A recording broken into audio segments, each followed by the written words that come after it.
ang mga kwento ng pag-ibig, kwento ng buhay, at kwento ng pag-asa dito sa Barangay Love Stories. Love Stories.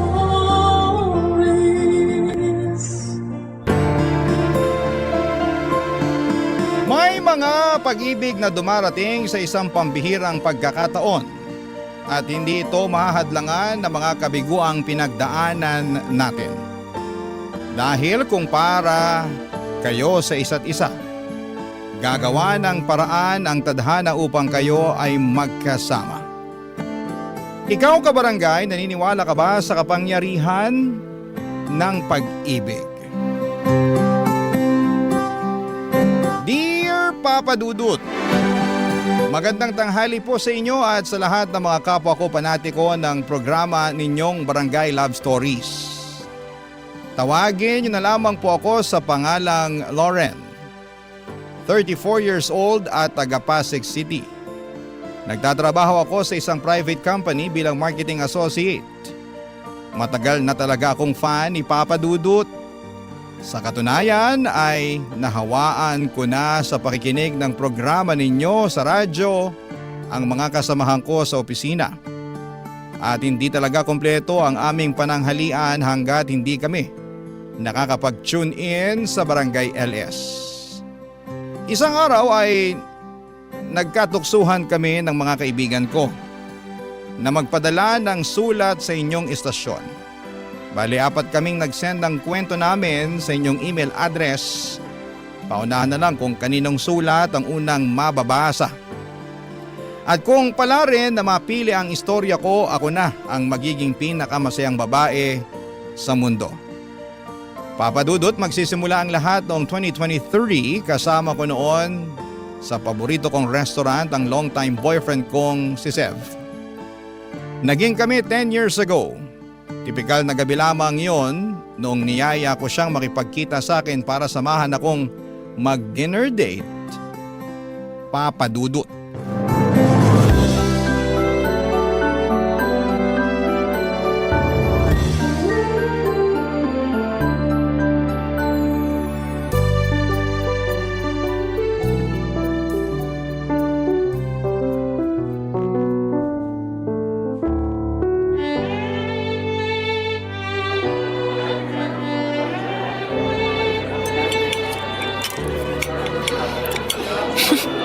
Grabe, sarap talaga ng Chinese cuisine nila dito, no?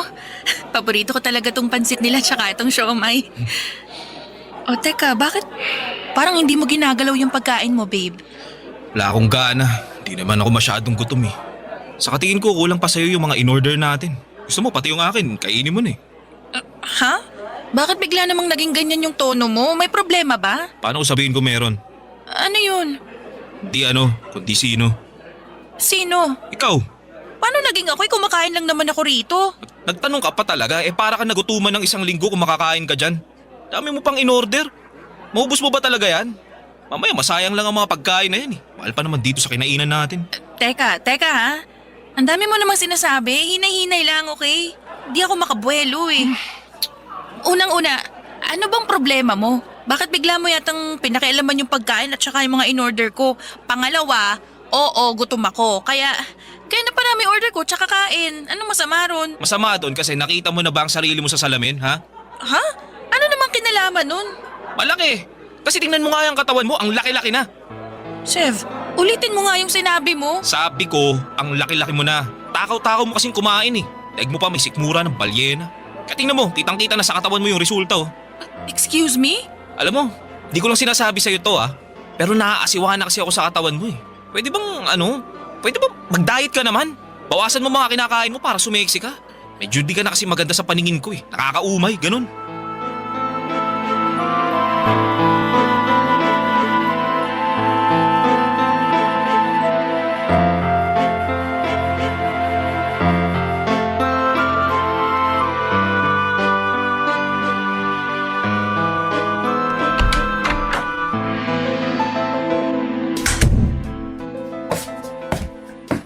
Andito na po ako.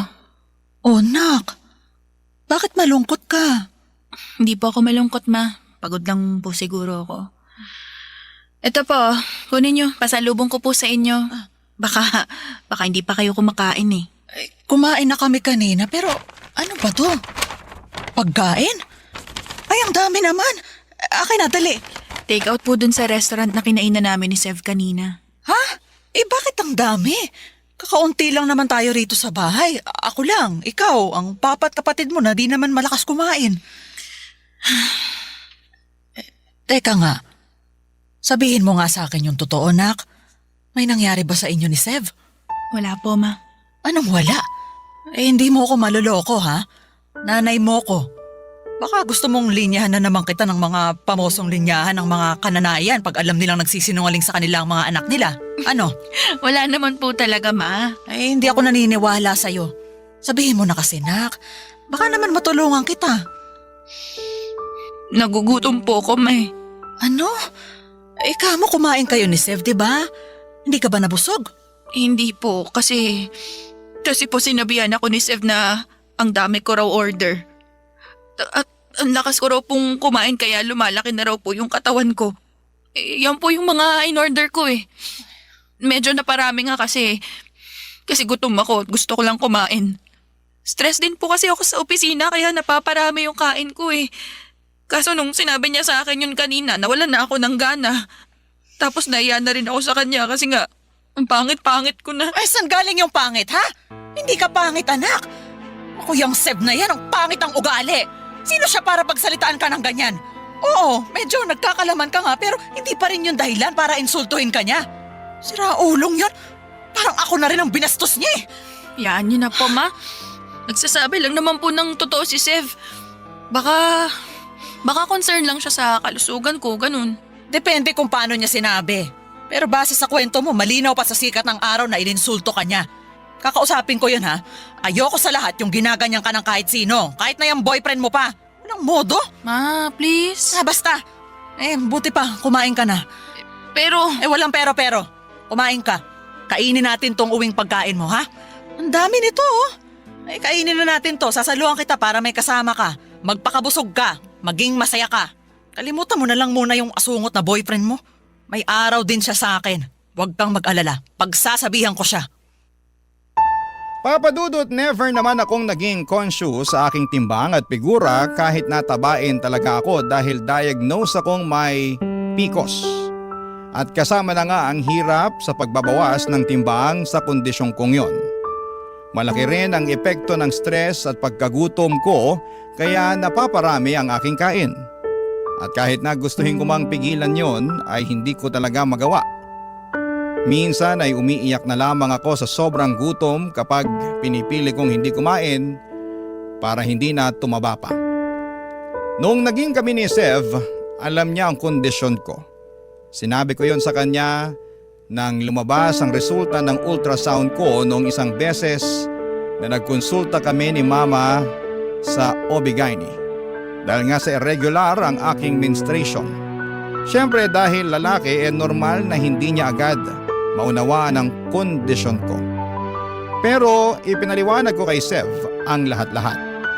Binanggit ko rin ang hindi ko mapigilang pagtaba at hirap na pagbabawas ng timbang, kaya nga masakit sa akin na pinunayon ni Sev sa hindi magandang paraan. Pero sa kabila ng lahat ay nagpaka-mature ako at hindi pinalaki ang bagay na yon. Hindi nagtagal ay lumipas na lamang ang sama ng loob ko hanggang isang araw noong nasa bahay ako nila Sev. Ay bigla na lamang nangati ang kamay ko na maglinis ng kanyang kwarto dahil sobrang kalat na. Tapos ay meron akong nakita na siyang dahilan para manlaki ang aking mga mata.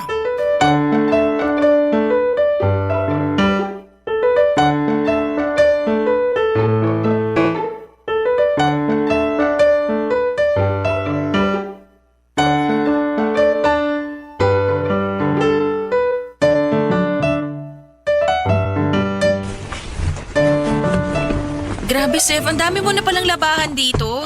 Oo. Yaman mo na lang dyan. Papalaundry ko na lang pag sinipag ako. Kaso, ang dami na nito eh. May nasusuot ka pa bang damit? Meron pa naman, tsaka hayaan mo na nga lang sabi. Wala nga lang sa akin yung tambak na mga labahan ko tapos ikaw kung todo sita. Sabi ng kung ano-ano. Hindi naman sa kung ano-ano lang ang sinasabi ko. Kaya nga naglilinis ako rito eh. Malamang may mapupuna ako. Kung mamumuna ka lang din di mabuti pa, huwag ka nang maglinis dyan. Saka di ko naman sinabing maglinis ka eh. Ikaw lang naman tong di mapakali. Masyadong makati ang kamay mo. Siguro, ganun lang talaga kaming mga babae. Hindi ko nila lahat pero karamihan ayaw sa makalat at hindi organisadong gamit. Kaya nagkukusa na lang kaming ayusin at linisin. Bahala ka na nga sa buhay mo. Kada may sasabihin ako, may ribat ka rin eh. Ikaw nga lagi mainit ang ulo mo sa akin eh. Wala naman ako sinasabi at ginagawang masama sa'yo. Ay talaga naman oh. Paanong di maiinis imbis na manahimik ka na lang sana dyan at ayusin mo na lang yung paglilinis mo? Ang dami-dami mo pang sinasabi. Nakakatulig ng tenga boses mo, alam mo ba yon? Maglinis ka na lang dyan di kaya iwan mo na yan tapos umuwi ka na. Tinatamad na ako kasama ka rito sa apartment kung ganyan lang din ang ugali mo. Sorry na. Suriin mo mukha mo. Sige na, maglilinis na lang ako rito. Susubukan kong manahimik. Mabuti pa nga. Di mo yata ramdam na kanina mo pa ako iniistorbo sa paglalaro ko rito sa laptop eh. Di ako makafocus papansin ka masyado. Kaya nga sorry na, di ba? Maglaro ka lang dyan, maglilinis ako rito. Ayusin mo ha. Kung makasabi ng aayusin, siya nga itong makalat sa aming dalawa. Ano yun? May sinasabi ka ba? Wala. Anong wala? Narinig ko may binubulong-bulong ka dyan eh. Wala nga yun. Sabi ko, ang ganda nitong pantalon mo. Di mo ba ito papalitan? Kupas na butas-butas. Ngayon, pantalon ko naman pinag-iinitan mo. Di naman sa pinag-iinitan, nagtatanong lang. Wala akong planong palitan yan. Napapakinabangan ko pa naman eh. Okay, sabi mo eh. Alam mo, buti pa ayusin ko na lang yung pagkakasalansan dito sa labahan mo. Babalik ta rin ko na rin ha, para pag nilabhan mo at natuyo, isusuot mo na lang. Bahala ka sa buhay mo. Check ko muna yung mga bulsa, baka may pera. Ha? Teka, anong pantalon ba yan? Ito, yung kupas na butas-butas. Yung ayaw mo ka mong palitan kasi napapakinabangan pa naman. Sabi ko, salansan ko na lang dun sa gabundok mong labahan. Pero check ko muna tong bulsa. Uy, may nakuha ako. Ay, kala ko pera. Ano kaya to? Wala, basura lang yan. Tingnan ko nga. Ano to? Sev! Ano ba kasi yan? Nagtanong ka pa talaga? Tingin mo sa akin, tanga? Malinaw pa sa sikat ng araw na resibo to ng motel, oh! Laki-laki pa ng pangalan mo? Anong ginagawa mo sa lugar na yon? Wala akong ginagawa dun. Anong walang ginawa? Gusto mo yan yung isipin ko, no? Tingin mo yata talaga sa akin, tanga eh. Pues para sabihin ko sa'yo, hindi ako pinanganak kahapon. Bahala ka sa buhay mo. Isipin mo na kung anong gusto mong isipin. Basta wala lang yan. Pinagtripan lang ako ng mga kasama ko sa opisina. Pinangalan sa akin kahit sila naman yung nagmotel. Tapos ayan, ilagay nila sa bulsa ko, ganun. Makulokoy na yun, hayaan mo, lagot sila sa akin bukas. Di ako naniniwala sa'yo. Di wag ka maniwala. Ako ba mapapraning kakaisip? Di naman, di ba? Ikaw naman yun eh. Tsaka bakit ka ba nagagalit? Kung totoo na sa akin yan, may rason naman bakit ako pumunta sa motel at ng babae. Kasalanan mo rin kasi yun. Pangit-pangit mo na. Naghanap lang ako ng maganda. Papadudot ako ang dapat magalit kay Sev matapos kong makita ang resibo ng motel na nakapangalan pa sa kanya. Pero siya ang galit na galit dahil sa paghuhormentado ko. At hindi pa siya nakontento dahil nakahanap pa talaga siya ng dahilan upang punahin ang mga kapintasan ko. Dahil sa mga sinabi niya, hindi lang ako nasaktan, kundi nawasak din ang puso at pagkatao ko. Simula noon, papadudot ay lalo ako naging conscious sa sarili ko. Mas naging mapili ako sa pagkain dahil natatakot ako na pag hinayaan ko ang sarili ko na lumobo ng husto at pumangit ay baka ayawan na talaga ako ni Sev.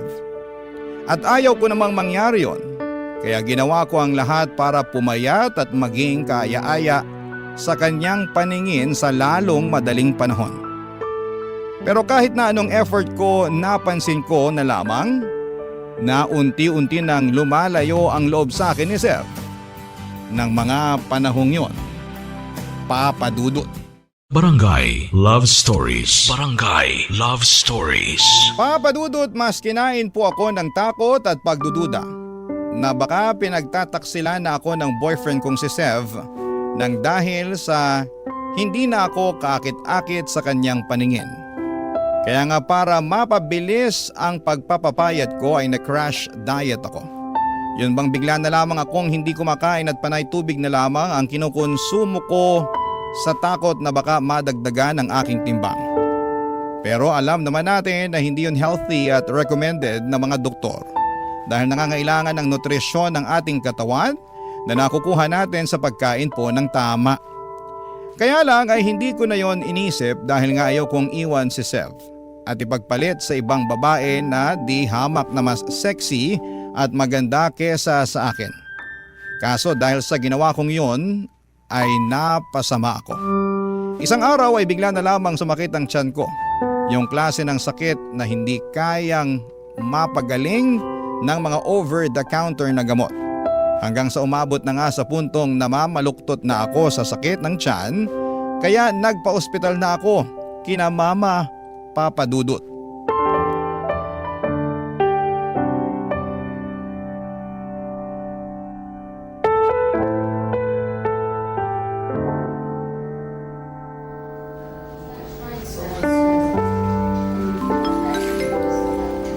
Paging Dr. Blau. Aray, grabe. Sakit pa rin ang tiyan ko. Ang hirap ng may ganito. Hindi ko akalain na mau-hospital pa ako. Ano ba kasing ginawa mo sa sarili mo? Seryoso ka ba talaga sa inis mong yan? Oo, bakit? Mukha ba ako nagbibiro? Hindi, pero napaka-unnecessary din naman nung inis mo. Saka hindi ka ba nagwo-worry sa akin? Andito ako ngayon sa ospital, oh. Imbis na sungitan mo ko, di ba pwede magpakita ka man lang ng concern? Concern naman ako, kaya nga tinanong kita kung ano bang pinaggagawa mo dyan sa sarili mo, di ba? Di mo naman ako sinagot. Saan ako lulugar niyan? Eh, hindi ko nga alam kung ano ba nangyayari sa akin eh. Basta bigla na lang sumakit yung tiyan ko. Sobrang sakit na para bang hirap na ako maglakad kaya nagpasugod na ako dito sa ospital. Baka naman kaabag lang yan, ha? Sana nga, pero grabe naman yung sakit. Sus, alagaan mo kasi sarili mo. Di naman sa lahat ng pagkakataon maaalagaan kita. Buti sana kung mag-asawa na tayo eh. At kailangan pa bang maging mag-asawa muna kayo ng anak ko bago mo siya alagaan? Ah, Tita Maricar, kayo po pala. Huwag niyo na pong pagalitan si Sev. At bakit hindi ako magagalit? Nakakainis yung sinabi niya. Sa tono mo, Sev, parang utang na loob pa ng anak ko na alagaan mo siya. Di ba dapat naman talaga na gawin mo ang bagay na yun kasi girlfriend mo siya? Alam mo, matagal na ako nakakarinig ng sumbong mula kay Loren na di mo raw siya tinatrato ng mabuti. Mahal mo pa ba ang anak ko? Opo, mahal ko naman po si Loren, tita. Kung mahal mo siya, itratuhin mo siya ng mabuti. Huwag mo siyang saktan. Kumawa naman sa'yo yung anak ko eh. Saka hindi ganyang klase ng tao ang pagkakakilala ko sa'yo, Sev. Kakadismaya na bigla ka na lang nagbago. Pasensya na po kayo, tita. Humingi ka rin ng pasensya sa anak ko dahil siya yung mas nasaktan sa trato mo sa kanya. Pasensya ka na, Loren. Wala lang yun. Kaya ko naman to eh. Ma, huwag niyo na pong pagalitan si Sev, please. O sige, pero ikaw na lang ang pagagalitan ko. Ma, bakit naman? Nagtanong ka pa talaga? Pinag-alala mo kami ng husto ng papa at kapatid mo, nak. Ano po ba kasing nangyari? May sinabi po ba yung doktor? Meron na. Sabi niya, GERD daw yung sakit mo. Kaya sumasakit ng husto yung tiyan mo. Tapos tapos nung sinuri nila yung dugo mo nakitaan pa nila na may nakahalong gamot doon. Basta, may iniinom ka bang gamot, nak? Tapatin mo nga ako. Magsabi ka ng totoo. Meron po, ma. Pero ano lang naman po yun eh. Slimming pills. Nabili ko lang po yun online kasi sabi raw ho, mabilis daw pong magpapayat. Ay, Diyos ko naman. Baka beke pa yun, ha? Hindi naman po siguro. Medyo namayat naman po ako eh. Feeling ko nga gumaan po yung katawan ko eh. Namayat ka nga pero yun dahil wala kang kinakain. Gusto mo yatang mabutas na lang yung bituka mo at lumala ng husto yung kondisyon mo eh. Saka bakit ka ba nagpapapayat? Dahil ba sa sinabi sa'yo ni Seb? Ay, kasalanan mo talaga to, Seb eh! Tita, di naman po yata patas na isisi nyo sa akin yung nangyari kay Loren. May sarili na pong isip yung anak nyo. Meron nga. Pero di naman niya maiisip ang bagay na yun kung hindi mo siya iniinsulto. Kapag may nangyaring masama sa anak ko, naku, ikaw talaga ang sisisihin ko. Papa Dudut, tinalaban ako na konsensya sa mga sermon sa akin ni Mama. Ibang-iba kasi siya kay Sev na para bang naiinis pa sa akin dahil pinabayaan ko raw ang sarili ko. Kaya naging alalahanin pa niya. At kahit nga galit na galit sa akin ang nanay ko dahil sa ginawa ko sa aking sarili, ramdam ko ang pagmamahal niya at concern para sa akin. Kahit paano ay masasabi ko na natauhan ako at napagtanto ko na hindi ko na uulitin ang ginawa ko. Hindi nga nagtagal ay nakalabas naman ako sa ospital, dala-dala ang mga babala ng doktor na maaari akong mapasama ng husto kapag hindi ko inayos ang pagkain ko. Kaya nga nilimitahan ko na lamang ang pagkain ko sa masustansyang pagkain. Yan ang pinapasok ko sa katawan ko.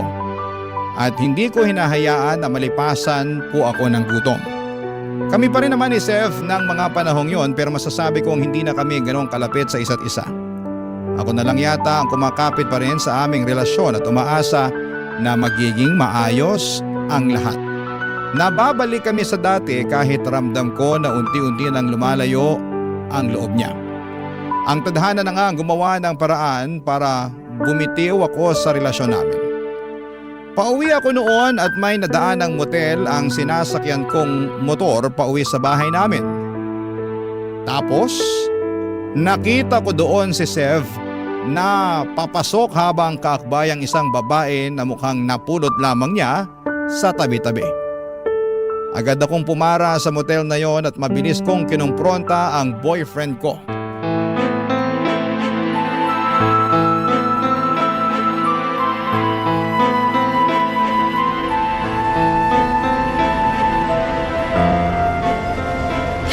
Hayop ka, Sev!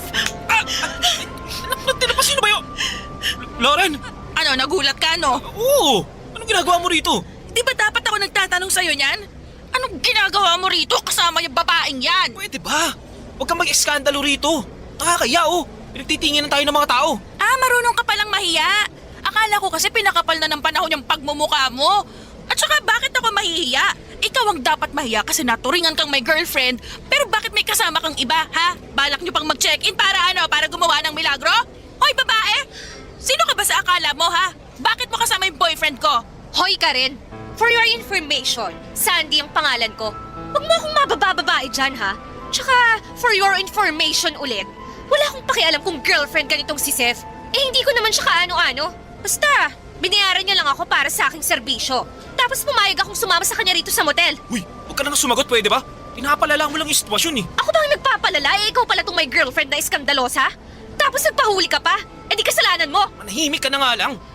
Lauren, magpapaliwanag ako. Ano pa bang ipapaliwanag mo? Harap-harapan na tong panloloko mo sa akin, Sev.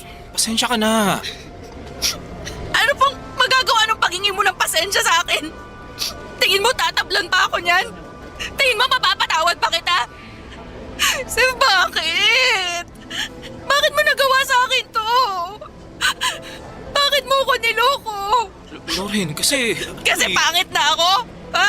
Kasi mataba na ako? Hindi na ako kaaya-aya sa paningin mo, ganon? Hindi naman sa ganun. Anong hindi? Yun nga yung lagi mong pinapamukha sa akin eh. Na mataba ako, na pangit, losyang. Alam mo naman yung kondisyon ko, di ba? Alam mo na rin na pag nasa-stress ako sa trabaho, mas hindi ko nakokontrol yung pagkain ko. Nagsa-stress eating ako, ganon. Pero imbes na i-comfort mo ako kung ano-ano pang insulto narinig ko mula sa'yo. Tama ba yun, ha? Tama ba yun? Sagutin mo, tama ba yun? Lauren, Sa dinami-rami ng tao sa mundo, ikaw pa talaga na boyfriend ko mangi-insulto sa akin. Sobrang sakit ng mga sinabi mo, yung mga pinamukha mo. Tapos ako naman to si tanga, pinilit kong ayusin ang sarili ko para sa'yo. Para hindi mo ako iwan. Pero hindi mo yun na-appreciate. Nagalit ka pa nga nung na-hospital ako kasi sabi mo pinababayaan ko sarili ko. Hindi mo man lang ba naisip na kagagawan mo yon kung bakit? Tapos ngayon, mahuhuli kita nasa motel na may kasamang ibang babae. Hindi mo na ako nirespeto. Sev, hindi mo na ba ako mahal? Lauren, please naman. Kanina pa nakakahiya na Bakit ako. nga ako mahihiya? Ikaw ang dapat mahiya kasi manloloko ka. Kadiri kayo, nakakasuka kayo. Tapos na tayo, Sev. Ayoko na sa'yo. Mamaya mahawaan mo pa ako ng kung anong sakit na pwede mong makuha sa babaeng yan.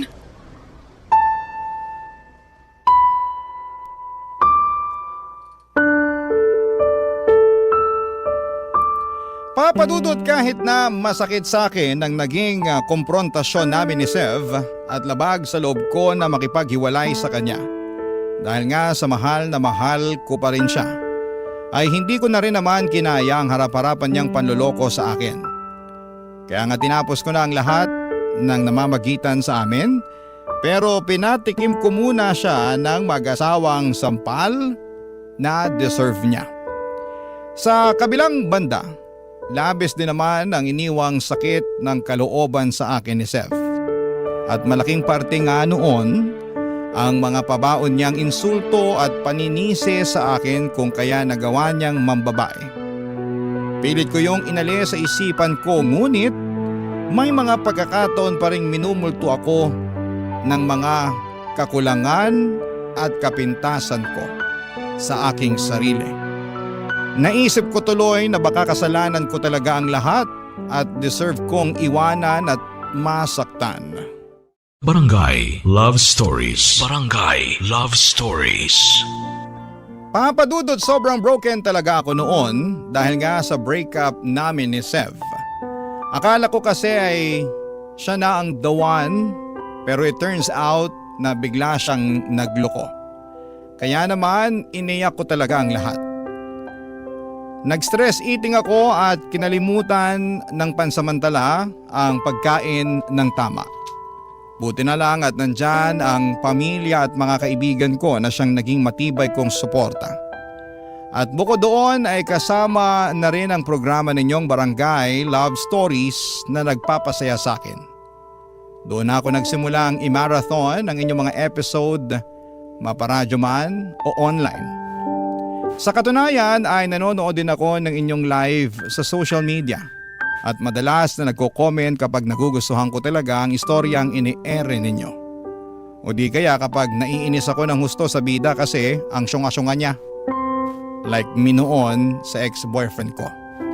Pero siguro ay ganon talaga. Once or twice sa buhay natin ay nagiging tanga tayo sa pag-ibig.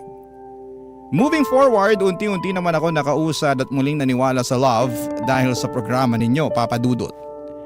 Nakakatuwa at nakakaaliw ang mga kwento ng pag-ibig, buhay at pag-asa na binabahagi ng mga kabarangay natin. Kaya nga one time ay nakapag-iwan ako ng comment sa isa sa mga live ni Papadudot. Sabi ko doon, sana ako na lang ang piliin noong bidang lalaki. Kesyo hindi niya deserve ang karelasyon niya noon sa sulat niya na sobrang toxic. Tapos, nagulat na lamang ako dahil biglang may nag-reply at sinabi niya doon na ako raw ang pinipili niya. At dahil nga po sa mga nangyari, natawa ako at nireplyan din siya. Bale, nag-usap kami sa comment section ng live ni Papadudot hanggang matapos ang programa, tapos ay nagulat na lamang ako nang makatanggap ng personal message mula sa kanya. Hindi nagtagal ay nakilala ko nga siya bilang si Stefan Papadudot.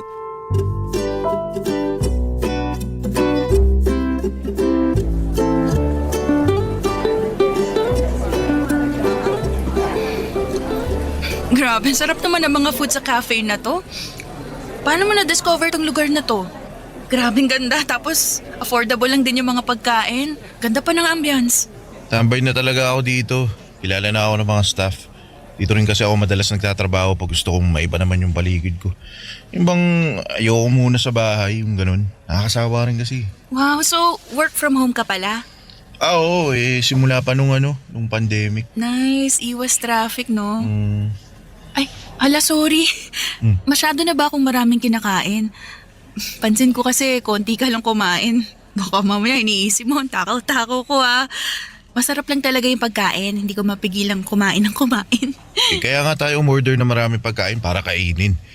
Tsaka tiwala naman ako na masarap at magugustuhan yung mga dishes nila rito. Kaya yan ang in-order ko para sa atin. Galing din talaga ng taste mo, no? Lauren, salamat ha. Saan? Hindi kasi pumayag kang makipagkita sa akin. Akala ko kasi hindi ka free ngayon kasi sabi mo may ginagawa ka rin tuwing Sabado tsaka Linggo. Meron nga pero okay lang naman. Tsaka gusto ko rin lumabas kasama mo dahil matagal-tagal na simula nung makipag-date ako. I mean, friendly date, ganun. Kaya, thank you kasi di ko akalain na makikilala kita. Tsaka alam mo yun, ang funny lang kung paano nangyari yun. Kaya nga ako rin naman thankful kasi nag-reply ka nun sa akin sa comment section. Tsaka, eto na, di ba? Kasama na kita. Ka-date. Friendly date. Nga pala, mahilig kang makinig ng drama? Ayo, nakakatuwa kasi nakaka-inspire. Tapos minsan, nakakagalit. Ay, true yan. Di ba? Siyempre, nakakadala yung kwento lalo na kung may nakakainis na kontrabida. Pero meron din namang nakakakilig. Nako, sinabi mo pa. Doon na nga lang ako kinikilig eh. Ay talaga? Ay bakit naman? Paano? Simula kasi nung iniwan at niloko ko ng ex kong masama ang ugali, hindi na talaga ako naniwala sa love-love na yan. Siyempre, bitter-bitera ng atake ng lola mo, ganun. Ikaw ba naman sakta ng bonggang-bongga eh. Kaya, nakikringe talaga ako pag nakakapakinig ako ng mga love story na yan until nagustuhan ko na lang bigla. Narealize ko kasi na hindi naman pare-pareho yung pinagdaraanan ng mga tao lalo na sa pag-ibig. Merong masaya, maganda, meron din naman problematic. Pero alam mo sa uli, nagiging maayos din naman yung lahat. Alam mo, kagaya na lang ng mga realization mo. Naniniwala naman ako na pag hindi tayo nag-workout sa una nating relasyon, hindi pa naman katapusan ng mundo. Oo, masasaktan tayo, iiyak, malulungkot, 'di ba? Manghihinayang. Alam mo, parang ako lang yan kasi 10 taon na kami nung ex ko noon. Ang dami ko ring tanong sa sarili ko kung bakit niya ako nagawang lokohin. Hanggang ngayon, hindi ko pa rin nahanap yung mga sagot eh. Baka ako yung problema, baka siya, ewan. Pero hindi na siguro yun mahalaga kasi mas focus na ako ngayon sa sarili kong kaligayahan. Tama naman. Naniniwala ako na panandalian lang ang kalungkutan. Sa bawat kwento naman palagi pa rin may happy ending sa dulo.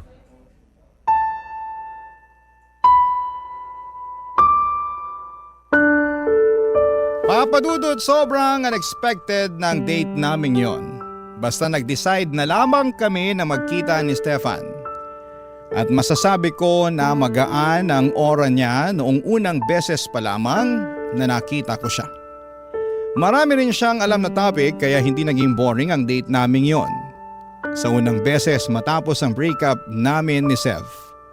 Noon lamang ako lumabas kasama ang isang lalaki na nakilala ko nga online. Ang unang date naming yon ni Stefan ay nasundan pa ng mga nasundan ng marami pang date. Naging close kami sa isa't isa at mas nakilala ko rin siya ng gusto. Isa sa mga bagay na nagustuhan ko sa kanya ay wala siyang pakialam sa mga bagay na insecure ako. Lagi niyang pinupuri ang appearance ko at sinasabihan ako maganda kahit na napakasimple lamang ng ayos ko. Bukod doon ay nakikinig din siya sa akin. Yung klase ng pakikinig na may kasamang pangunawa at simpatya kaya naman unti-unti na akong nahulog sa kanya. Pero panandalian lang pala ang saya.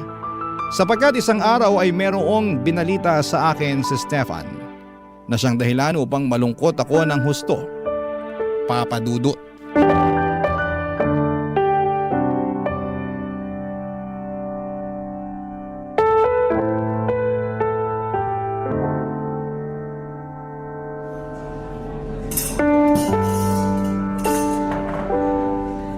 Anong sinabi mo? Joke ba yan o ano? Hindi yun joke, seryoso ako doon. Natanggap ako sa isang project sa Dubai. Matagal ko rin yung hinintay. So, ibig sabihin ongoing pala yung application mo noon pa? Oo, pero akala ko kasi di na ako doon matutuloy. Natanggap ka nga kamo at matagal mo na nga rin hinihintay. Ibig sabihin tuloy na tuloy ka na. Daya naman, iiwan mo rin pala ako eh. Pero may social media naman Pwede pa rin tayo mag-usap doon. Meron nga, pero iba yung oras doon tsaka dito.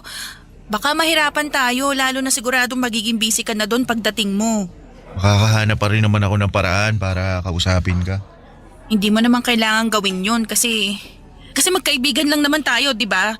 Wala kang responsibilidad sa akin. Ang totoo, meron. Anong meron? Paano? Kasi gusto kita. gusto kita higit pa sa isang kaibigan. Wow! Sasabihin mo sa akin gusto mo ako pagkatapos mong sabihin na aalis ka para magtrabaho sa ibang bansa. Pero pwede pa rin naman natin ipagpatuloy yung relasyon natin kahit na magkalayo tayo. Diba? Ayoko. Loren, baka naman... Aaminin ko, Stefan. Gusto na rin kita. Pero ayoko ng LDR. Ayoko noon, praning ako eh. Tsaka hindi ko alam kung kakayanin ko. Kaya nga kung ganyan lang na aalis ka mabuti pa tapusin na lang natin tong kung ano mang meron tayo ngayon. Para wala ka na rin kargo pagdating mo doon. Para trabaho na lang iintindihin mo. Ayos lang naman ako eh. Huwag ka mag-alala sa akin. Makaka-move on naman ako.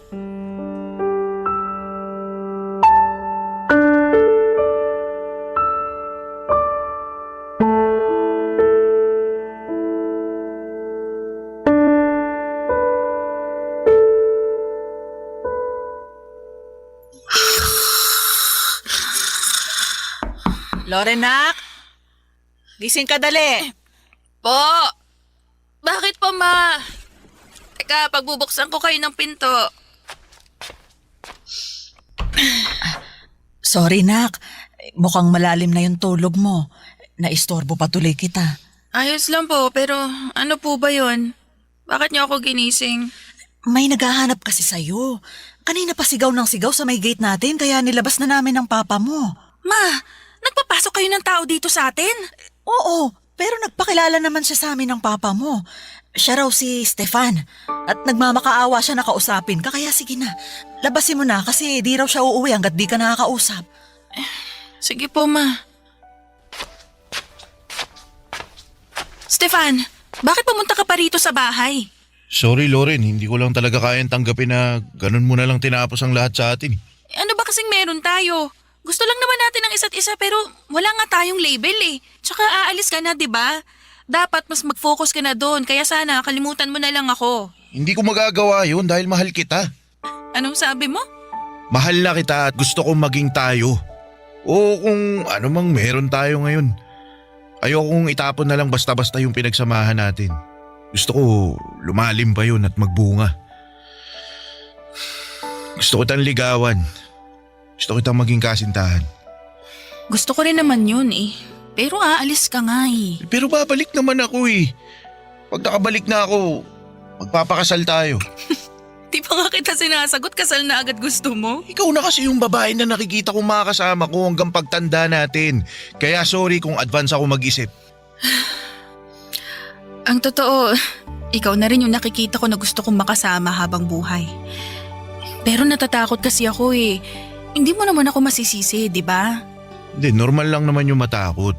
Ako rin naman natakot nung nagtapat ako sa'yo kasi naisip ko baka di tayo pareho ng nararamdaman. Baka di mo rin ako gusto katulad nung pagkagusto ko sa'yo. Natakot ako na masira yung pagkakaibigan natin pero nilakasan ko yung loob ko kaya nagtapat ako sa'yo. At sobrang saya ko nung sinabi mong gusto mo rin ako. Kaya Loren, sana bigyan mo ako ng pagkakataon para patunayan ko yung sarili ko sa'yo. At bigyan mo rin ng sansa yung kung anong meron tayo. Naniniwala naman ako na kapag pareho nating ginusto makukuha natin. Lalo na kung para sa relasyon natin. Itong pag-alis ko, panandalian lang naman to. Pagbalik ko, pangako, hindi na tayo magkakahiwalay.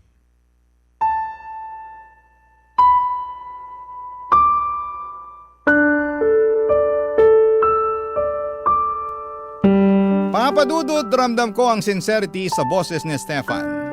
Ramdam ko na gusto niyang mag-workout ang kung anuman ang meron kami ng mga panahong yon. Ramdam ko na gusto niyang sumibol ang relasyon namin at mamunga yon. Kaya nga ng gabing yon ay sinantabi ko ang takot, pagdududa sa aking sarili at pangamba sa puso ko nang sagutin ko si Stefan at pumayag na maging kasintahan niya.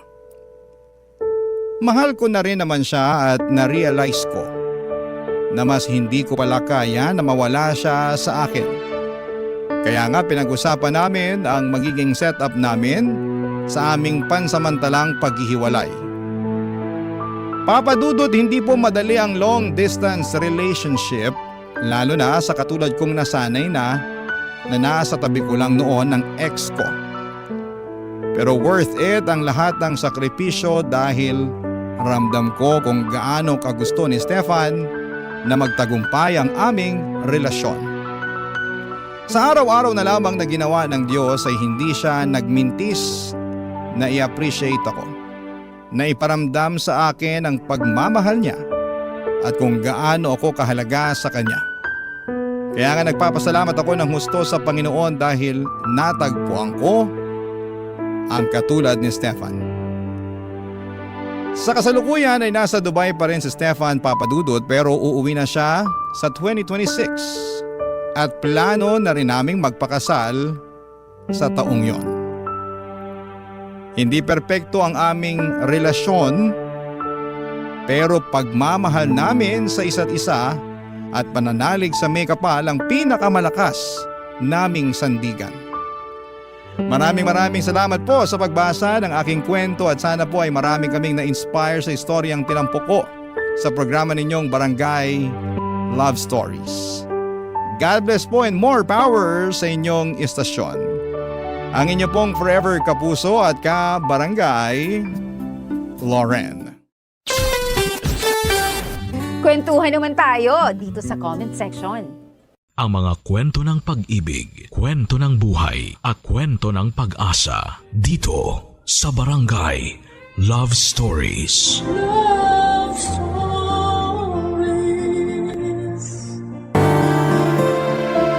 Hindi madaling makisama sa mga kapitbahay.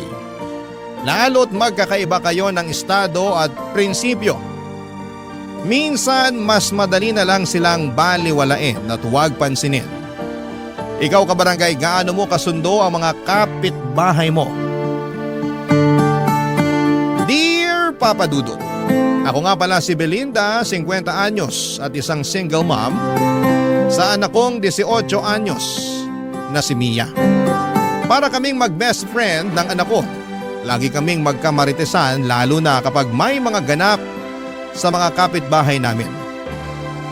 Tulad na lamang nung nakaraan, may bago kaming dumating na kapitbahay at tumira sa Unit A. Katabi lang namin dahil kami naman ay nasa Unit B. May kamahalan ang renta sa Unit A dahil 2 floors yon at mas malawak pa. Kumpara sa aming mag-ina na 1 kwarto lang at nagkasya na lamang kami sa double deck na kama. Kaya nga mas naging close kaming mag-ina dahil iisa lang ang kwarto namin. Kaya lang minsan ay pinapangarap ko rin na magkaroon ng solong kwarto ang anak kong si Mia lalo't dalaga na siya at kailangan na ng privacy. Minsan nga ay tinatanong ko kung magkano ang renta sa Unit A. Nalula na lamang ako. Hindi ko kaya ang presyo noon kaya sinabi kong magtiis na lamang muna kami ng anak ko dahil balang araw kapag nagkaroon na ng trabaho, ang anak ko ay magkakaroon na kami ng mas maayos na bahay. Yung bahay na may 2 kwarto. Kaya hanggang pangarap lang noon ng Unit A sa amin dahil hindi pa namin yon kayang upahan. Noong napakante ngayon ay panay ang punta namin doon ni Mia, doon kami nagkakape sa umaga, hinayaan naman kami ng landlady namin basta wala lang kaming masisira. Ini-imagine naming madalas kung saan namin ipopwesto sa Unit A ang mga gamit namin na bibilhin. Hanggang isang araw ay hindi na kami pwedeng tumambay doon para magkape at mag-imagine. Dahil dumating na ang bagong tenant at dahil alam naming may kamahalan ng renta sa Unit A, kaya nasigurado na agad naming may kaya ang bagong uupa doon, Papa Dudut.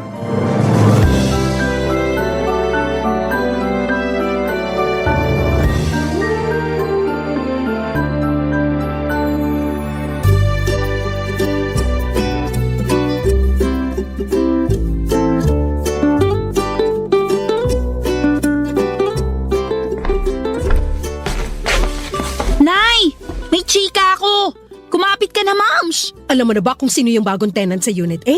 Oo, alam ko na. Maupo ka na at hindi mo to kakayanin. I-update mo ko dali. Sabihin mo sa akin lahat. Huwag ka magdadamot ng detalye. Teka lang, makikihigop muna ako sa kape mo. O ito. Dalian mo na. Ang sama ng timpla mo sa kape, Nay. Apakapait. Nanlait pa. Nakikihigop na nga lang. Pero perfect yung mapait mong kape sa chika ko sa bagong kapitbahay natin. Magiging bitter ka talaga sa kanya. At bakit? Suspect. 25 anyos na dalaga, makinis, sexy, maganda, at mukhang mayaman. Vivian ang pangalan. Siya yung nasa Unit A? Puso mo, pakalmain mo. Narinig mo lang na 25 anyos na insecure ka na agad? Sinong kamukhang artista? May pagka-Bea Alonso ang ilong. Heart Evangelista ang kutis. Mata ni Carla Abellana at ngiti ni Marian Rivera. Fuck! Yan ang suspect natin. Ano pang nalaman mo sa kanya? Ang dami at ang mamahal na mga gamit niya ha. Nakakatakot nga dikitan kasi baka pagbayarin ako pag nagasgasan. Mayabang naman yun. Uy, si nanay, nai-insecure na. Hindi ako nai-insecure, no? Tsaka hindi ako maiinggit. Hindi ka maiinggit kahit malaman mong meron siyang automatic washing machine na tatalunin lahat ng washing machine sa laundry shop dito sa barangay natin? Eme! Hindi ka maiinggit kapag nalaman mong dalawa ang inverter na aircon niya? Branded na, mukhang bagong linis pa. Nakakatuyo ng balatang aircon. Doon pa rin ako sa classic na electric fan. Walang inggit kahit malaman mong mas matangkad pa sa'yo ang branded niyang refrigerator? Wala pa rin tatalo sa Frigidaire natin na kaya makabuo ng yelong tig-3 kahit kalahating araw pa lang. Pero nay, namamaho na kaya yung ref natin? Nakakahiyang ipabukas sa bisita. Sino bang kakampi mo rito? Ako o yung ref ng Vivian na yon? Nagsasabi lang ako ng totoo sa ref natin. Kahit 3 sako ng uling ang ilagay mo, ang baho pa rin. Talagang babaho yung ref natin kasi panayang siksik mo ng mga ulam na pasirana. Sino bang kalaban mo rito? Ako o yung ref natin? Ewan ko sa'yo. Kunin mo na nga yung pang-BP ko at mukhang tataas na naman tong dugo ko. Sulitin na natin ang pagtaas ng dugo mo, Nay. Alam mo ba na si Vivian ex ng anak ng kapitan dati? O ano naman? Ako nga nung kadalagahan ko niligawan ako ng pinakamasipag magpuyat na tanod. Yun ang gusto ko sa'yo, Nay. Competitive ka. Teka't kukunin ko na yung pang-BP mo para makita na natin kung gaano ka ka-high blood dahil sa pagiging insecure mo. Hindi ako insecure. Naku, pag ikaw humaba ang ilong, gagawin talaga kitang sabitan ng kaldero natin. Aba talaga? Eto na po, kukunin ko na yung pang-BP niya, oh. Nang umalis si Mia para kunin ang pang-bibi ko ay napag-isip ako. Bigla ko naalala ang nakaraang ko. Noong bata pa lamang ako ay hindi ko na naranasan na magkaroon ng magandang gamit at lagi namin pinagtsatsaga ang pamilya ang mga napaglumaang gamit ng mga kamag-anak namin na medyo nakakaangat sa amin. Kaya nga papadudot nagsumikap ako sa pag-aaral para masigurado na makapagtapos ako at makakuha ako ng trabahong may magandang pasahod. Pero parang hindi roon gustong idirekta ng Diyos ang plano sa akin na umasenso.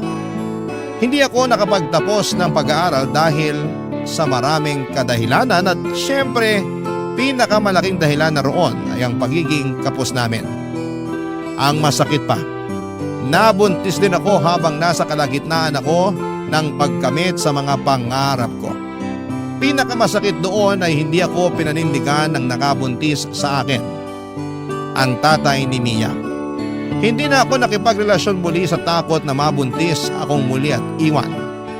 Ayaw ko na magdala ng panibagong bata sa mundong ito tapos hindi ko rin naman pala mabibigyan ng magandang buhay. Minsan ay nahihiya na ako sa anak kong si Mia dahil hindi ko magawang ibigay sa kanya ang buhay na dapat para sa kanya. Yung buhay na tulad ng mga iniidolo niyang mararangya ang buhay. Pero mabait at maunawain ang anak ko, Papa Dudut. Ni minsan ay hindi niya ako sinisi sa nangyari sa kapalaran namin.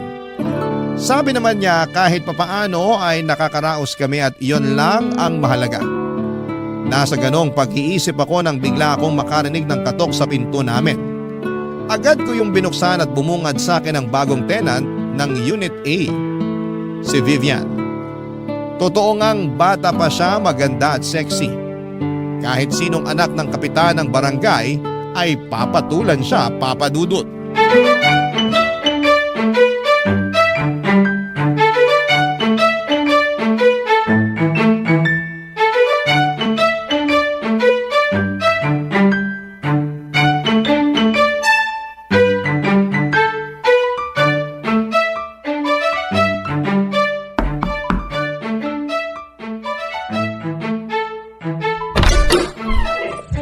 Hello po! Ako nga pala si Vivian, yung bagong lipat sa Unit A. Hello! Ako naman si Belinda, ang loyal na tenant ng Unit B. Nabanggit nga ng anak kong si Mia na naglilipat ka na raw. Kumusta naman? Medyo nakakapagod. Tapos ang init pa. Kaya pasensya na kung puro pawis na tong suot kong spaghetti strap ha. Kaya sigurong sisipag ng mga tagabuhat mo kasi na-inspire sila masyado sa spaghetti strap mo. Joke! Ay, hindi dapat yan joke. Sinadya ko talagang magsuot ng spaghetti strap para mawala ang pagod ng mga tagabuhat ko ng gamit. Saka para ingatan nila yung pagbubuhat. Ang hirap naman kung magasgasan yung bago kong 75-inch smart TV na fully paid. Sana all 75 inches. Nay, hindi ko mahanap yung pambipi nyo. Hindi kaya sinangla nyo na naman kay Aling Tessa? Anong pang-BP? Wala nagbe-baby sa lahi natin. Ikaw talagang bata ka. Ang hilig mong gumawa ng kwento. Nay, hi Miss Vivian. Napadaan kayo rito sa bahay namin. Pasensya na sa nanay kong allergic sa pang-BP ha. Mia! Mia nga pala, ang kaisa-isang anak ng single mom ng Unit B. Nakakatuwa naman kayong mag-ina. Ito naman talagang sana all. Saka tawagin mo na lang akong Vivian, di naman nagkakalayo ang edad natin. May maitutulong ba kami sa'yo, Vivian? Kasi parang mukhang wala na eh.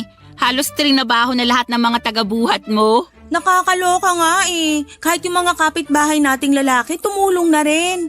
Ayaw pa magpabayad. Ang babait naman pala ng mga lalaki dito sa atin. Mabait talaga sila kapag naka-spaghetti strap ang babae. At nakamaiksing maong shorts. Baka kahit renta mo, libre na kapag nakita ka ng asawa ng landlady natin. Joke! Mapagbiro talaga kayong mag-ina, no? Nakakatuwa naman. Sana makaklose ko kayong dalawa. Pwede naman, basta makikiref ako sa'yo ng ulam, ha? Ay, wala ba kayong ref? Meron, kaya lang may amoy eh. Meron kaming ref, kaya lang tong anak ko eh. Kulang na lang pati sapatos niya ipasok sa ref. Gusto lahat malamig. Nakakainit tuloy bigla ng ulo. Parehas tayo, Mia. Gusto ko rin laging malamig.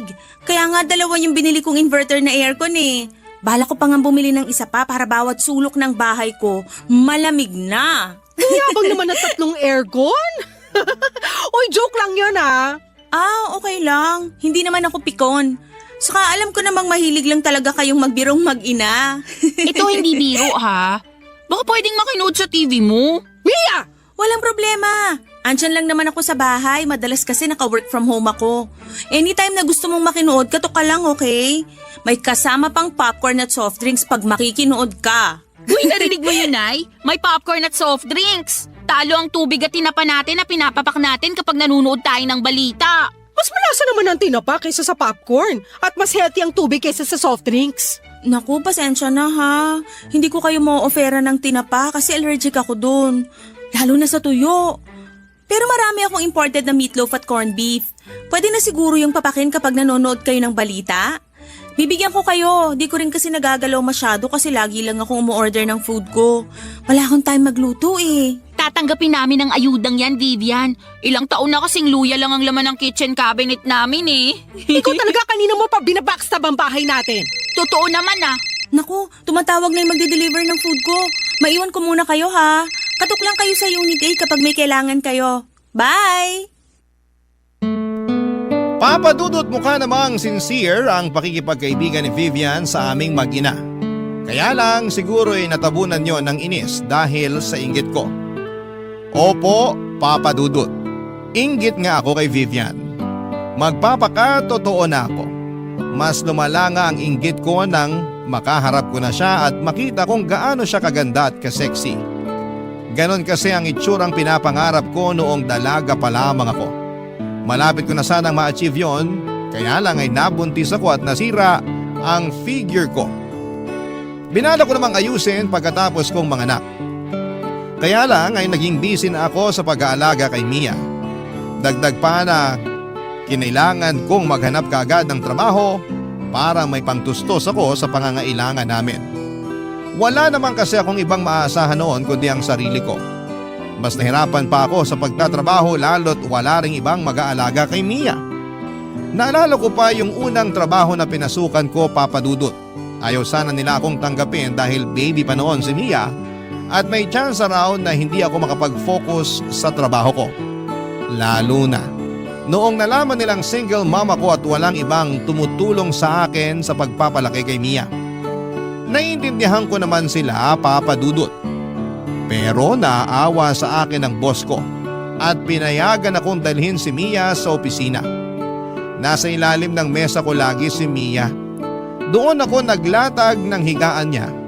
Mabuti na lamang at hindi iyakin at madalas lamang tulog si Mia, kaya hindi rin siya naging abala sa akin sa trabaho.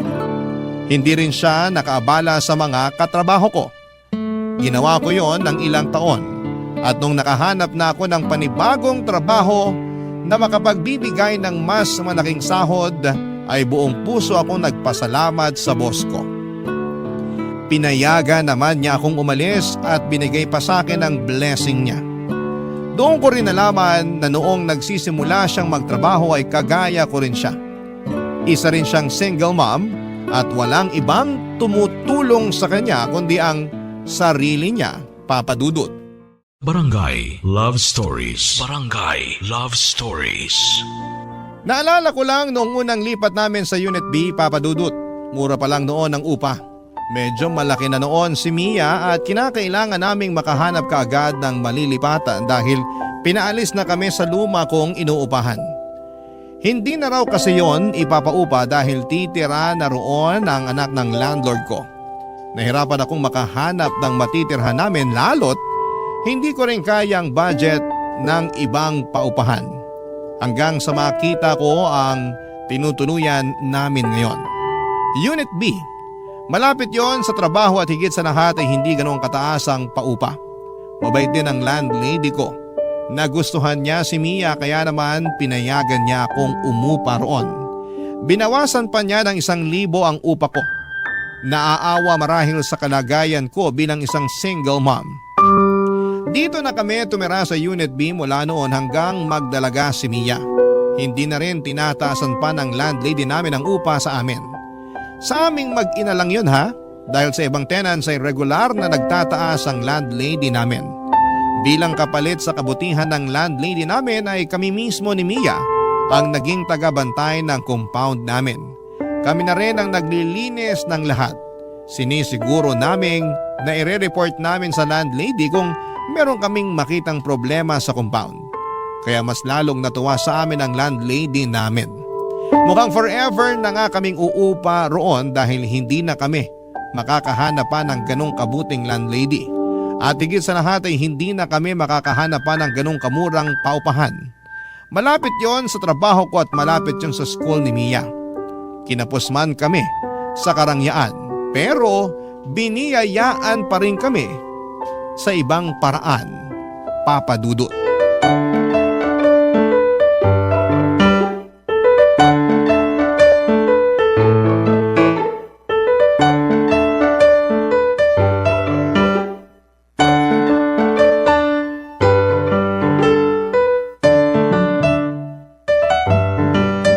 Nay, alam mo na ba? Ang alin? Yung tungkol kay Vivian. Kasiraan ba yan sa kanya? May skandal ba siya? Ano? Si nanay talaga. Ang bait naman ni Vivian pero gusto mo laging hanapan ng baho. Ano ngang nalaman mo sa kanya? May lang naman to. Ang dami na naman niyang gamit na dumating. Bago lahat. Baka naman kasi may sugar daddy na nagpupundar sa kanya. Yan ang baho niya. Hindi rin, Nay. Sariling sikap si Vivian. Close na kayo? Piniyagan ka lang niyang makiref ng ice cream mo, pinagtatanggol mo na siya? Ayoko lang maging bias, no? Mabait naman kasi siya. Para saan pa tong inisplok mo na marami siyang bagong gamit na dumarating? Para lang inggitin ka. Effective, di ba? Sarili mong nanay, sinisira mong araw. Sinasabi ko lang kasi pwede tayong makisuyo sa mga gamit niya. Di ba nga pinapayagan na niya akong makiref? Tapos okay lang sa kanya kung makikinood ako sa TV niya. Ikaw naman hindi porket pumapayag siya sige lang na sige. Mahiya ka rin naman. Siya kaya itong nag-offer. Saka gusto niya nga na nandun ako lagi para may kasama siya eh. Ang lungkot daw na mag-isa lang siya ron, lalo't bagong lipat lang. Namamahay pa. Bakit hindi siya dalawin ng sugar daddy niya? Wala nga siyang sugar daddy. Gusto kong paniwalaan na meron siyang sugar daddy. Ibigay mo na to sa akin. Iba ka talaga kapag nilala mo ng inggit, no? Busog na nga ang inggit sa akin eh. Kaya mas magandang wag ka nalang pumasok sa bahay niya. Kasi baka ma-stroke ka dahil sa inggit. Gaano kaganda ang bahay niya? Maganda! Parang mga bahay sa ibang bansa. Ang mamahal talaga ng mga gamit niya. Parang hindi nga bagay dito sa barangay natin eh. Ewan ko ba kay Vivian kung bakit dito pa niya naisipang lumipat? Pwede naman siya sa mga syala na kondo. Kasi kabit siya ng kapitan natin. Kanina sugar daddy tapos ngayon may kabit na siyang kapitan. Grabing imagination mo, Nay. Pumapalo talaga kapag naiinggit ka eh. Sa ganitong paraan lang naman gumagana ang loob ko eh. Hindi ko naiisip na miserable itong buhay natin kumpara sa kanya. Bakit mo naman kasi niisip na miserable ang buhay natin? Okay naman tayo ah. Kung okay tayo, bakit mo laging nilalait na mabaho ang ref natin? Bakit kailangan mo sabihin na laging walang laman yung kitchen cabinet natin? Oy, wala akong sinabing walang laman yung kitchen cabinet natin. Sabi ko nga may luya ron eh. Ikaw talaga mapagawa ka ng kwento. Ganon din yun. Nilait mo pa rin ang pasimple. Nay, hindi ka dapat makaramdam ng inggit kay Vivian. Saka dapat hindi mo dinadown ng buhay natin. Sa'yo talaga nang galing yan? Matapos mong sabihin na ang baho ng ref natin? Kahit mabaho ang ref natin at luya lang ang laman ng kitchen cabinet natin, happy naman ako sa buhay natin. Hindi ka ba talaga happy, Nay? Happy naman sana. Kaso, biglang dumating si Vivian. Ang hirap na tuloy maging happy, lalo kapag nakikita mo sa kanya yung mga bagay na wala sa atin. For sure, meron ding wala sa kanya na meron tayo. Ah, alam ko kung ano yan. Ano? Kahirapan! Napailing na lamang si Mia sa huling sinabi ko. Hindi naman niya kinontra kasi alam niyang totoo yon. Nagpaalam na lamang siya saglit para pumunta sa Unit A para makinood ng balita sa 75-inch Smart TV ni Vivian. Inaya niya ako pero tumanggi ako. Ayos lang naman ako sa TV namin kahit na hindi flat screen ay okay lang. Ang TV pa rin kasi na gamit namin ay yung luma at mataba ang likuran. Pamana pa ito sa akin ng nanay ko. Napanalunan niya noon sa isang raffle sa peryahan. Inalagaan lang kaya tumagal. Ilang pusa na rin ang natulog sa likuran ng TV naming dahil laging mainit doon. Binuksan ko ang TV at mag-isa kong pinanood ang balita. Pero hindi ako makapag-concentrate sa pinapanood ko. Panay kasi ang balik ko sa nakaraan. Naalala ko pa kung ano ang pinakaunang gamit na pinundar ko noong lumipat kami sa Unit B. Isang kutsyon. Isang kutsyon ang una kong pinundar. Sa dati kasi naming inuupahan ay pinahiram lamang ang kutsyon sa amin. Binala ko nga yung hingit dahil gutay-gutay naman na at manipis na. Baka itapon lang nila. Pero sabi ng dati kong landlord ay kailangan daw nila yon para tulugan ang mga aso nila. Parang nasaktan ako doon. Kaming tao na mas kailangan yon ay hindi sa amin inabot. Pero hinayaan ko na. Sa unang gabi nga namin sa Unit B ay wala pa kaming kutsyon noon. Nagtiyaga kami sa mga karton na ginamit namin sa paglilipat. Pinatungan na lang namin ang mga tuwalya para hindi masyadong masakit sa likuran. Ilang araw pa ang lumipas bago ako nakabili ng kutsyon. Manipis lamang yon pero nagkasya na kaming mag-ina. At sa paglipas pa ng panahon, dala ng pagpupursige at pag-iipon ay nakabili na ako ng mas makapal na kutsyon. Hindi lang isa kundi dalawa para sa aming dalawang mag-ina, Papa Dudut.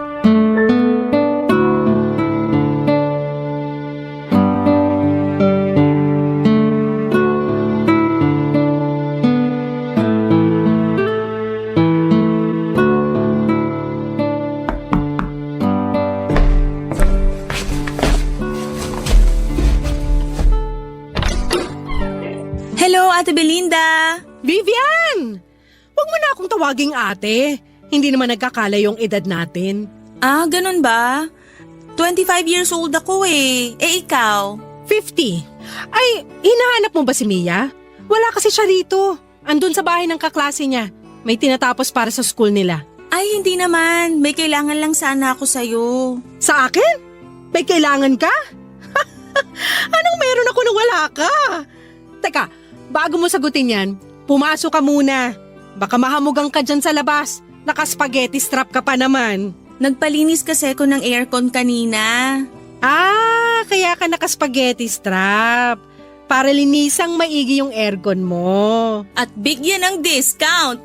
Iba talaga ang hiwaga ng spaghetti strap, no? Parang lucky charm siya. Ano ba yung kailangan mo pala?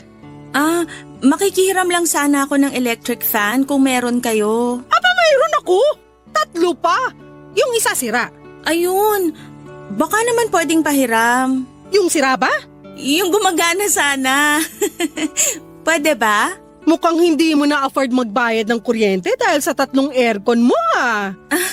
Hindi naman. Kahit gawin ko pang 4 yung aircon ko, makakabayad pa rin naman ako. Bakit ka nangihiram ng electric fan? Nakakadry pala ng skin yung lagi kang nakababad sa aircon. Napansin ko lang ngayon. Mukha kang dry. Grabe ka naman. Parehas lang naman tayong dry. Joke. Yan marunong na rin ako sumabay sa mga biro mo. Pero dry nga rin naman ako. Hindi ko naman kinakahiya yun. Tamad kasi ako uminom ng tubig tapos matipid pa ako sa lotion. Hayaan mo. Kapag pinahiram mo ako ng electric fan ngayon, bibigyan kita ng lotion. Deal? Duda ako kung bakit ka humihiram ng electric fan eh. Ha? Anong nakakaduda doon? Mataas na kasi talaga ang singil ng kuryente ngayon. Napanood ko sa balita. Ayaw mo lang aminin na namamahalan ka na sa kuryente mo, kaya hindi ka na muna gagamit ng aircon. Sabi ko nga sa'yo, kahit 4 pa na aircon ang nakabukas sa bahay ko, kaya kong bayaran yan. Kahit nakabukas pa yung pinto ko magdamag, kaya ko pa rin bayaran kung magkano man ang makukonsumo ko ron. Kaduda-duda lang kasi na biglang electric fan na yung gagamitin mo. May masama ba sa electric fan? Para sa aming mga nagtitipid lang kasi yun. Baka nga nagtitipid ka na rin ngayon. Pwedeng umamin. Ikaw talaga? Alam ko nanunukso ka lang kaya hindi ako mapipikon sa mga pang-iintriga mo sa akin. Pero kailangan ko lang talaga mag-electric fan kasi nagdadry na yung skin ko dahil babad ako sa aircon buong araw. Alam ko na. Hindi mo na afford bumili ng electric fan kasi naubos na yung pera mo. Kasi finuli paid mo yung 75-inch smart TV mo. Hindi kita masisisi kung magpapakumbaba ka na ngayon. Ganun talaga. Matuto tayo sa pagkakamali natin. Next time kasi, huwag masyadong lustay para may mahuhugot ka pa kapag kailangan bumili ng electric fan. Bakit ba masyado kang masaya na malaman na wala akong pera? So wala na nga. Kasi di mo na afford bumili ng electric fan. Umorder na ako ng industrial electric fan, yung pinakamahal. Hindi pa siya makakarating ngayon kasi within 3 to 5 days ang delivery mula sa mamahaling shop na inorderan ko. Branded yung electric fan na binili ko, yung gamit mismo ng mga sikat na vlogger at artista. Hayaan mo pag dumating na, ipapahiram ko sa'yo para ma-experience mo naman kung paano makatikim ng pangmayaman. Che, sa'yo na electric fan mo. For sure, hirap nang umikot yan dahil napupuno na ng alikabok at kinakalawang na yung loob. Che, uli! Hindi ako nakasagot sa sinabi ni Vivian Papadudut. Gusto ko siyang labanan sa pagtataray niya pero naisip kong ako naman pala yung unang nang atake sa kanya. Ewan ko ba kung bakit ko ginawa yon, siguro'y naipon na lamang din talaga yung inggit ko sa katawan ko. Masisisi niyo ba ako? May pagkamayabang din naman kasi si Vivian. Kung paano niya ibida sa akin yung mga gamit niya, akala ba niya ay hindi ko ramdam? O baka naman masyado lang akong sensitive at wala naman siyang balak ipamukha sa akin yon. Pero dahil nababalot ako ng halo-halong emosyon kaya hindi na ako nakapag-isip pa ng maayos. Para sa akin noon, kontrabida talaga si Vivian. Kaya naman naisipan kong labanan siya sa mga pinagyayabang niya. Nang makauwi si Mia, nalaman kong hinarang pala siya ni Vivian sa gate at kinuwento ang ginawa ko. Hindi ako kinampihan ni Mia kaya mas lalo akong nainis kay Vivian. Immature daw ako, sabi ni Vivian. 50 na raw ako pero kung umasta ako ay para akong grade school. Doon ako mas lalong nag-init. Napacheck tuloy ako sa BP ko. Tama nga ang hinala ko, tumaas na naman ang BP ko. Wala akong ibang sinisisi noon kundi si Vivian at nararamdaman kong inggit sa kanya. Makakabawi rin ako sa kanya, yun ang sinumpa ko habang nililinisan ang mga namuong alikabok sa electric fan namin, Papadudut. Barangay Love Stories. Barangay Love Stories. Matagal kong pinag-isipan ang gagawin kong paghihigante kay Vivian Papadudut. Mga 1 week din yon. Naisip kong bumili ng bagong TV, iyon ang simula ng paghihiganti ko kay Vivian.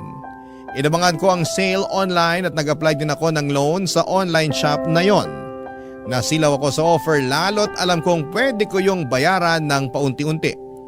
Itinago ko na ang matabang likuran na TV namin, Papa Dudut, at nagulat na lamang si Mia nang dumating ang bagong flat screen TV. Hindi ko muna yon ginamit para makaiwas na magasgasan at mag-overheat.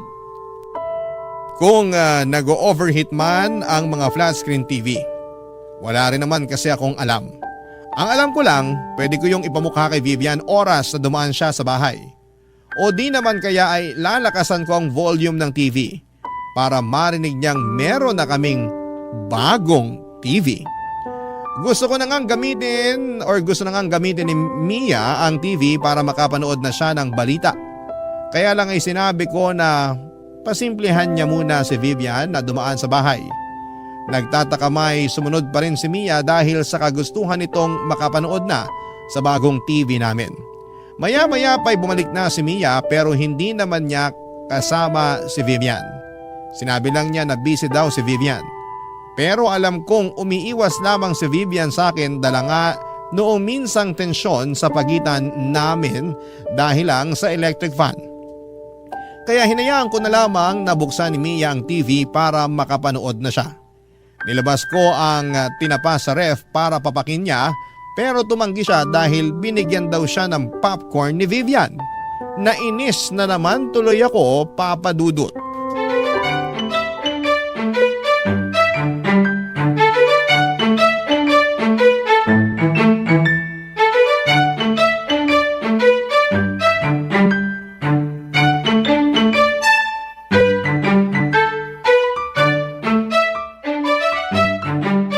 Ayos tong TV natin, Naya. Siyempre naman. Hindi tayo papatalo sa iba dyan. Kay Vivian na naman ba? Meron pa bang iba? Alam mo, Nay, pabayaan mo na siya. Enjoyin na lang natin tong bagong TV natin. Uy, ang saya ko.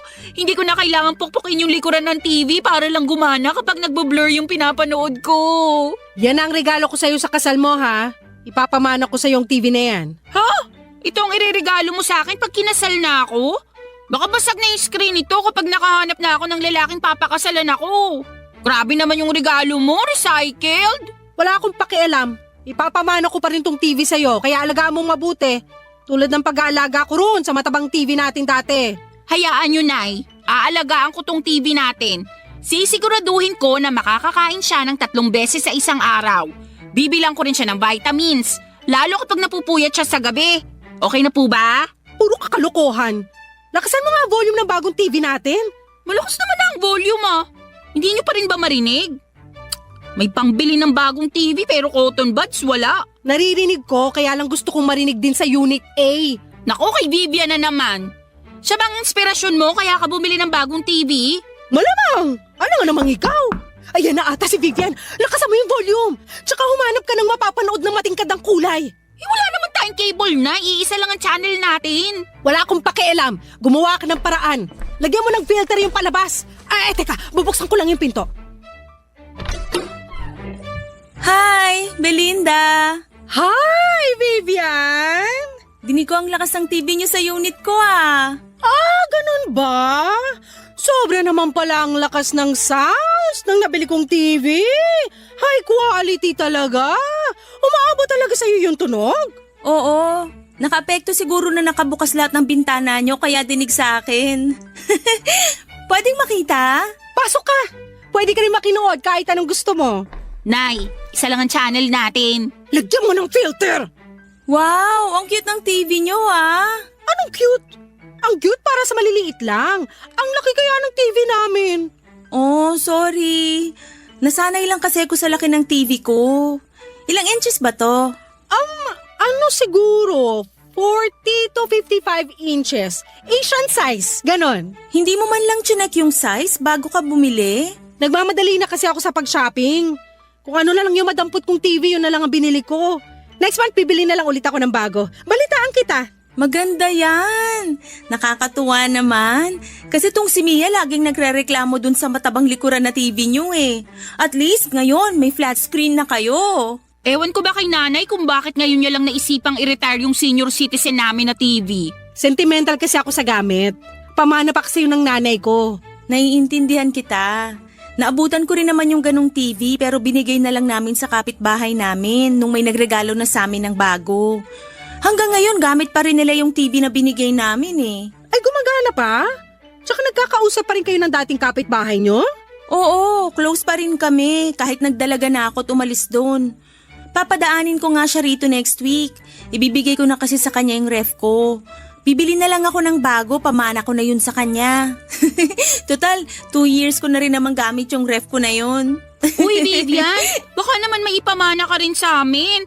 Kailangan namin ng mana. Gusto niyo ba yung sofa bed ko? Di ko naman kasi nagagamit. Sa inyo na lang para komportable kayo kapag nanonood kayo ng TV. Ay, hindi na. Kasi may in-order na ako online na sofa bed at bagong ref. Uy, magkakaroon na tayo ng bagong ref, Nay? Oo naman. Ipapamana natin sa junk shop tong lumang ref natin. Namangha si Mia sa mga sinabi ko. Masaya naman si Vivian sa mga sinabi ko. Niyakap niya ako at sinabing natutuwa siya sa pag-asenso namin. Hindi ko kinatuwa yon at feeling ko ay kaplastikan lamang yon. Nakinuod pa saglit si Vivian at pasimple niyang sinabi na ang bagong TV namin ay parehas doon sa napaglumaan niyang TV may 3 taon na raw ang nakakaraan. Nakakainis. Ewan ko ba kung ako lang ang nakapansin ng pagyayabang niya. Kasi si Mia believe na believe pa rin sa kanya. Makalipas nga ilang minuto ay umalis na rin si Vivian at pinapatay ko na kaagad kay Mia ang TV. Nagreklamo si Mia kasi gusto pa niyang manood pero pinilit ko siyang patayin ang TV. Natatakot kasi ako na baka mag-overheat yung TV. Saka baka malaki na ang gastos noon sa kuryente. Nagbilin ako kay Mia na limitahan lamang ang paggamit ng bagong TV para umabot pa sa kasal niya balang araw. Noong gabi bago matulog ay pinoblema ko kung paano pa ako makakapag-loan para makabili ng sofa bed at bagong ref na pinagyayabang ko kay Vivian. Alam kong dadaan pa rin si Vivian sa bahay at baka hanapin pa nito ang ref at sofa bed. Kaya naman naghanap pa ako ng pagpapautangan or mapagpapautangan. Meron naman akong nakuha, yun nga lang ay sobrang taas ng interest. Pikit mata ko na lamang na kinuha yon alang-alang sa pride ko. In-order ko ang sofa bed na hindi ko naman kailangan. At bumili na ako ng bagong ref kahit pwede pa naman ang luma namin. Bahala na. Kailangan kong panindigan yon pero pinangako ko sa sarili ko na huli na yon. Hindi na ako magpapadala sa kayabangan ni Vivian. Sisiguraduhin ko lang na makikita niya ang una kong pinagyabang na sofa bed at ref. Makalipas lang ang ilang araw ay dumating na yon sa bahay namin. Tuwang-tuwa na naman si Mia pero may halong alinlangan na sa kanya, Papa Dudut.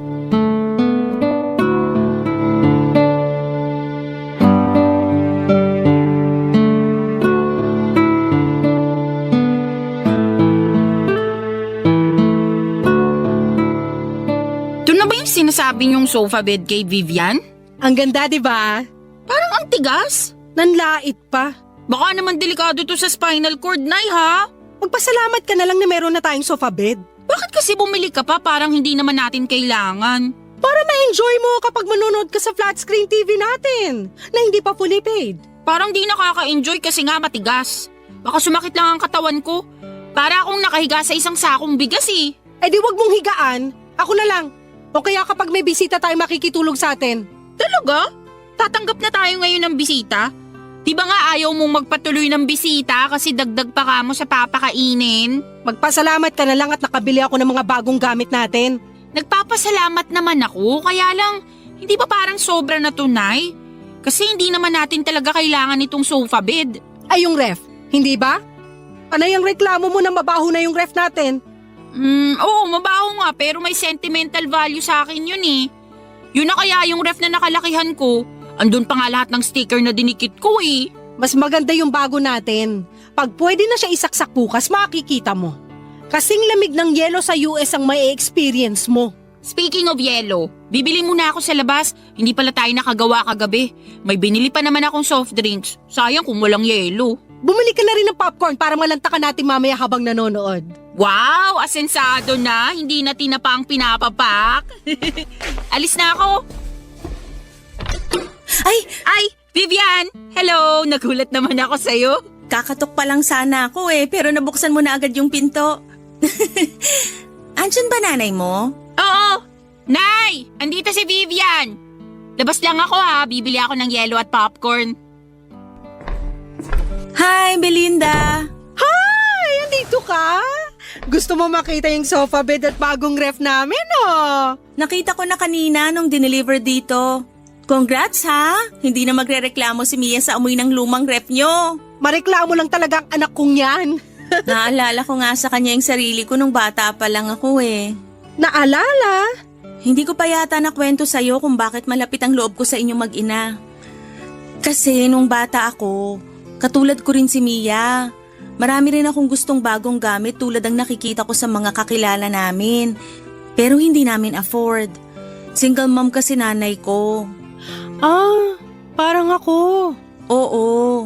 Kaya nga magaan din agad ang loob ko sa inyo. Kahit minsan tinatarayan mo ko. Mag-isa niya akong tinaguyod. Tinipid niya rin ako para makapag-aral ako at makapagtapos.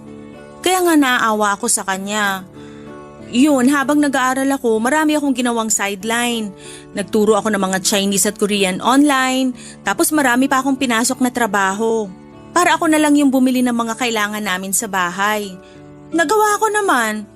Lalo na nung nakapagtapos na ako ng pag-aaral, tapos nakakuha na ako ng magandang trabaho. Nasaan ang nanay mo?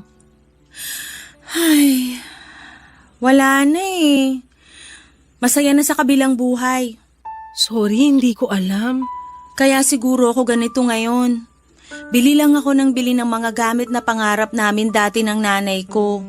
Baka sakaling makabawi man lang ako sa kanya kapag nakita niyang asensado na yung anak niya. Kaya, pasensya na kung madalas nagtutunog mayabang na ako sa mga pinamili kong gamit. Oo nga Nayayabangan nga ako sa'yo nung una. Pero hayaan mo na yon. Naiintindihan ko na ngayon. Hindi ko naman gustong ipagyabang.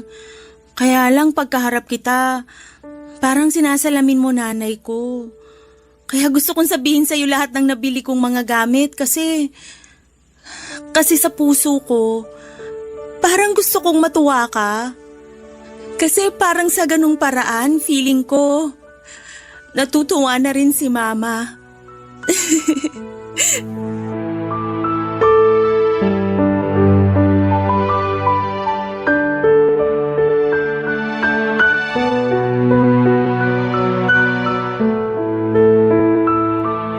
Papadudot para akong sinuntok sa lamunan sa inamin sa akin ni Vivian.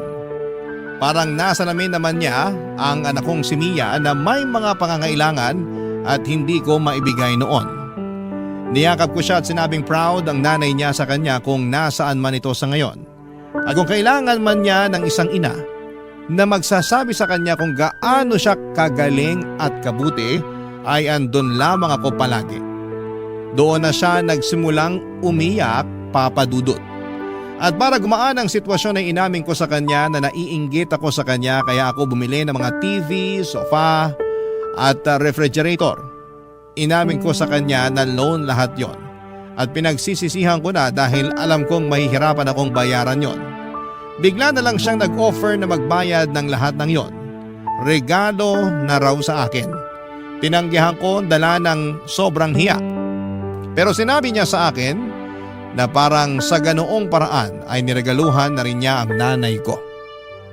Kahit ako ay naiyak sa naging offer niyang yon, mali nga na mainggit sa kanya dahil mabuti siyang tao at anak. Deserve naman talaga niya mga magagandang bagay na naipundar niya. Doon na kami nagkaintindihang dalawa, papadudot. Pagkatapos noon ay dumating na rin si Mia at niyakap siya bigla ni Vivian at kinagulat niya yon. Hindi ko na lang sinabi sa anak ko ang nangyari bago siya pumasok sa bahay. Inaya ko si Vivian na manood sa TV namin kahit na isang channel lamang yon. Pinaunlakan naman niya yon at masayang inupuan ang matigas na sofa bed. Nakangiti pa rin siya at masaya sa sofa bed. Inaya ko rin siyang matulog muna sa amin. Sa unang beses ay pumayag akong magpatulog ng bisita sa bahay. Kay Vivian lang dahil parang naging anak na ang tingin ko sa kanya. Maraming salamat Papa Dudut sa pagbasa ng aking liham. Sana po ay magawa namin itong mapanood ni Mia at Vivian sa inyong YouTube channel. Muli maraming salamat. Ako ang inyong kabarangay forever, Belinda. Barangay Love Stories. Barangay Love Stories. Nakakaantig naman talaga ang ating kwento. Ikaw ba, kabarangay? Nakarelate ka ba sa story natin ngayon? Kwentuhan naman tayo dito sa comment section. Nagustuhan ng iyong napakinggan? Ituloy yan via live stream sa www.gmanetwork.com/radio. Barangay LS 97.1